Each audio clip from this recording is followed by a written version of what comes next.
Combing মেশিনের যে একটা ওয়েস্টেজ, সেই ওয়েস্টেজের নাম হলো গিয়ে নয়েল। তো আজকে আমরা কম্বিং মেশিনে কতটুকু নয়েল প্রডিউস হয়েছে বা প্রোডাকশনের ক্ষেত্রে কতটুকু ওয়েস্টেজ তৈরি হয়েছে সেটা কিভাবে ক্যালকুলেশন করে সেটা আমরা দেখব।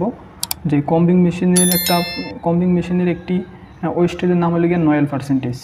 তো আমরা দেখি যে কতটুকু প্রোডাকশনে আমার কতটুকু নয়েল আসছে। তো দেখেন কি দেওয়া আছে। ফার্স্ট অফ অল কম্বিং মেশিনের প্রোডাকশন, যে কম্বিং মেশিনে আমরা প্রোডাকশন পাইছি কত 470 কেজি।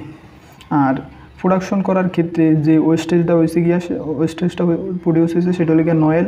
আর নয়েল তৈরি হয়েছে কত 76 কেজি। ঠিক আছে, এখন নয়েল পার্সেন্টেজ কত? তো নয়েল পার্সেন্টেজ বের করার সূত্র, নয়েল পার্সেন্টেজ সমান সমান উপরে wastage divided production plus Noel into 100।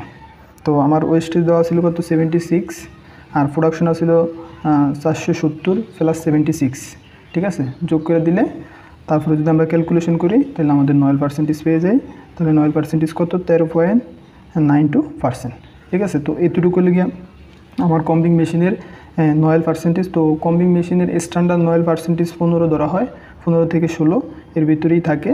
তো এটা ডিপেন্ড করে যে সেলাইবারটা আমরা ফিট করছি ফাইবারের লেন্থের উপর। ফাইবারের লেন্থ যত ভালো হবে, মানে লেন্থ ওয়াইজ যত ফাইবার যত বড় হবে তত নয়েল পার্সেন্টেজ কম হবে। লেন্থ যত ছোটো হবে তত নয়েল পার্সেন্টেজ বেশি হবে। কারণ কম্বিং মেশিনটা ইউজ করার কারণই হচ্ছে শর্ট ফাইবার রিমুভ করা। তো শর্ট ফাইবার রিমুভ করলে যেহেতু ফাইবারের ভিতরে যদি শর্ট ফাইবার বেশি থাকে তাহলে কিন্তু নয়েল পার্সেন্টেজ বেশি হয়।